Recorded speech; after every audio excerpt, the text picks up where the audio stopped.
The New York Rangers have a major problem. After an inexcusable loss, Artemi Panarin has called out some of his teammates, Peter Laviolette has spoken out, and only one player showed up to play for the Rangers in their last game. We're going to break it all down in this episode of Rangers Digest. But before we do that, a quick reminder to hit that subscribe button. About 68% of you who watch these videos are not subscribed to the channel. So if you want to stay up to date with everything that's happening with the New York Rangers, it's free. Be sure to hit that subscribe button. And a friendly reminder that we are now on Apple Podcasts and Spotify as well. So if you'd prefer to listen to the episodes or view it that way, we are on those platforms as well. But let's get right into it. The Rangers, inexcusable. That was horrible. And now the thing that is being called into question is the effort, the give a F effort level from this team. And one guy who called it out many moons ago was Gerard Gallant, who was eventually fired. And how many coaches are we going to go through with this group? If you all remember this quote, this is the quote where he went on to say, skill does not matter. Skill doesn't matter, and we know that. It's hard work. It's the work ethic and what you're willing to put in to win games. And this was a great and telling quote, honestly. And then he was fired. He was fired for Peter Laviolette, and then the Rangers went to another conference final last year, and they fell, obviously, to the Florida Panthers. And now we're seeing some of the same issues pop up this year. And this is from Phil. Imagine being 69 games into a season in which you're desperately fighting for a wild card spot, and tonight's New York Rangers effort, if we want to call that, is what you get. How is this coach still employed? He either has no plan or his team quit on him again. Now, this has to be called into question, and I've been very complimentary of Peter Laviolette so far this season, right? I mean, up to a point, up into about the trade deadline. And then I was saying, you know what, if they are getting younger, this is probably not the coach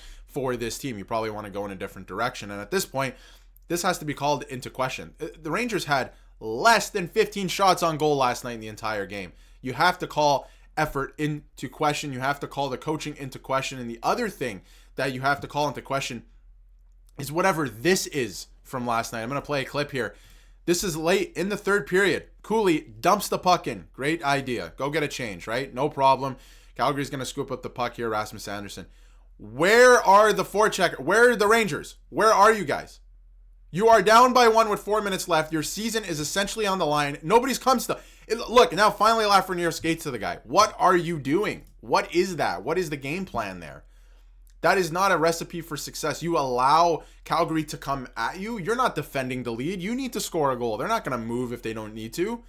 That is the stuff I'm talking about, the effort level. The hockey IQ, honestly, to a degree. It's puzzling this year, absolutely puzzling. And when you look at some of the quotes that came out after last night as well, and we're going to get to Shesterkin in a bit, trust me, we're definitely going to get to that. But when you have to call the effort level into question, this team might fall backwards into the playoffs this year. It could still very well happen because they're right there with Montreal, Detroit, a couple other teams, Columbus as well. So they might still end up falling backwards, not because they want to. They might fall by accident into the playoffs.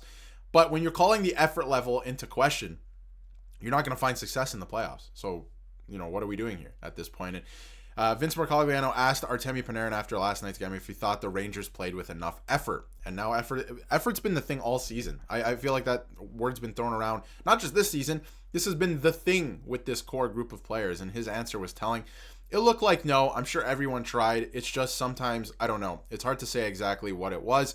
It's a bunch of things, but we've got to be sharper. Like, duh. You know what I mean? Like, the thing that blew my mind the most about last night's game is the fact that you think if you're the Rangers, you can win games by scoring A, one goal, B, scoring one goal in back-to-back games, and C, scoring one goal against a team who's on the second half of a back-to-back and also fighting for their playoff lives. The question comes into the light here. That is, who wants it more? And last night it was the Calgary Flames. How do you allow that to happen if you're the New York Rangers? That's the thing that blew me away the most. Why is the effort level still being called into question? Why do you think you can only win by scoring one goal? It's not going to happen. And you're also not going to win if the only guy scoring goals for the last 7 games is Artemi Panarin. That's also not going to work. Obviously, that's what he's here to do, but you need other people to chip in as well. So, absolutely brutal. And I mean, 13 shots on goal. You have less than 15 shots on goal in a game. You're not going to win that game.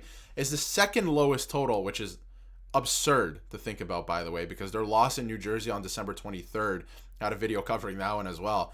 They only had 12 shots on goal. So there's been some ugly performances this season for the Rangers. And speaking of ugly, Stephen Valiquette went on to say that this is the most tragic, what a word to use, tragic game that I can remember ever covering since I started here in 2004. That is insane. That is insane that he feels that way about this. And I think it's because of the circumstances. Look who's on the team still. This shouldn't be this bad of a team. This is not the San Jose Sharks, who aren't even that bad with Macklin Celebrini, but this isn't a team that's at the bottom of the conference, bottom of the league, trying to tank for a draft pick. This is not what they're trying to make the playoffs. They're actively trying to make the playoffs, and you have an effort like that, if we even want to call it an effort. And when you look at Shesterkin too, and still confused as to why he got the money that he's getting, it's games like last night where he does come up big like that. He actually somehow gave them a chance to win. It was only 2-1. They somehow still had an opportunity to win that game. It's absurd. It's insane.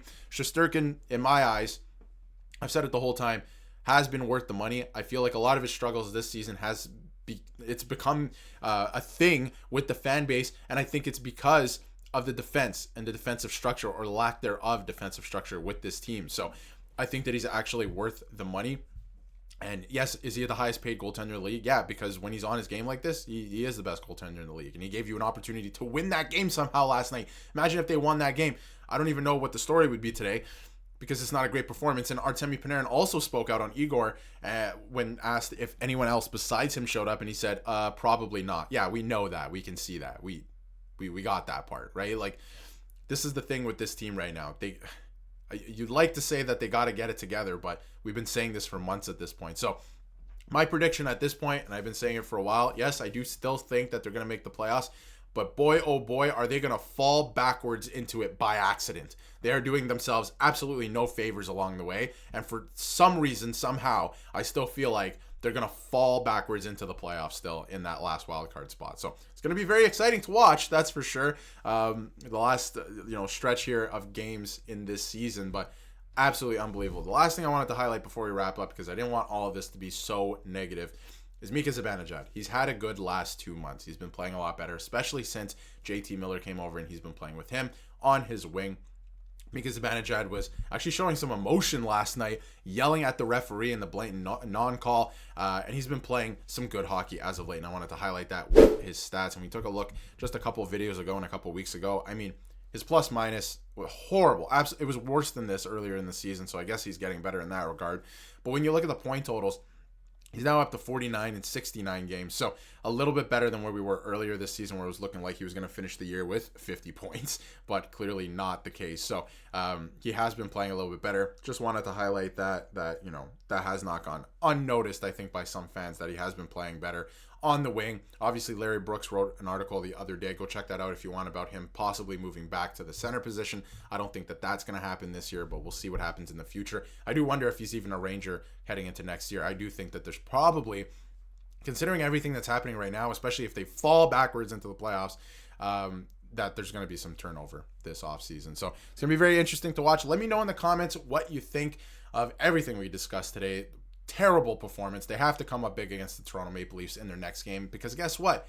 You're playing a team on the second half of a back-to-back. Again, come up big. This is a huge opportunity for you, but we'll see what they end up doing with it, and if that effort level comes up a little bit. Should be interesting to watch. But let me know what you think in the comments, and if you haven't yet, hit that subscribe button so you can stay up to date with everything New York Rangers.